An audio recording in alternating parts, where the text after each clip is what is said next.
օգտագործեք կարտոֆիլ, եթե ուզում եք նիհարել, որովհետև շատ քիչ կալորիա պարունակում ու շատ հագեցնում է։ Այսօր պատրաստում ենք ճաշ, հավը կրծքամիս կտրտել եմ, դդում, ստեղ կա սող ու կարտոֆիլ։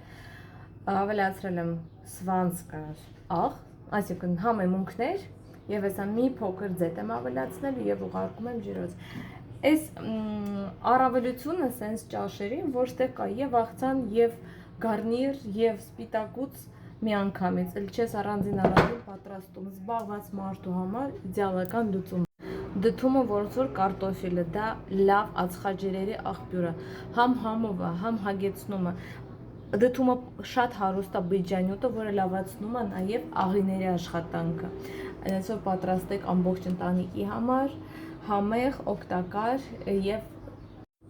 մի մտածեք, որ առողջ սնվելը բարդ է եւ դուք անընդհատ ամբողջ կյանք պետք է ձեզ համար առանձին ուտելիք պատրաստել։ Սենց համով ուտես, հաստատ կուտեն բոլորը։ Կարող եք օգտագործել ուրիշ տեսակի միս, կարող եք օգտագործել ձուկ, այս պրինցիպով շատ հեշտ է պատրաստել առողջ։ Իմիջիալոց դա պատճառը, ինչու շատ կանայք թողնում են կիսատ իրանց սննդակարգը, նորից շաղանում են, սկսում են իրանց չհետևել, որովհետև ընտանիքի համար պատրաստում են օրինակ հնդկաձավարով փլավ, այսքան յուղով կամ տապակած կարտոֆիլ, այսքան ձետով ու մտածում են դա ինձ համար ուտելու բան չի, որովհետև ես նիհարում եմ։ Փորձեք քչացնել յուղեր, պատրաստել ջրոցի մեջ, նույնիսկ պարտադիր չէ օգտագործել աերոգրիլ, սովորական դուխովկայի մեջ կամ վեկցիայի վրա,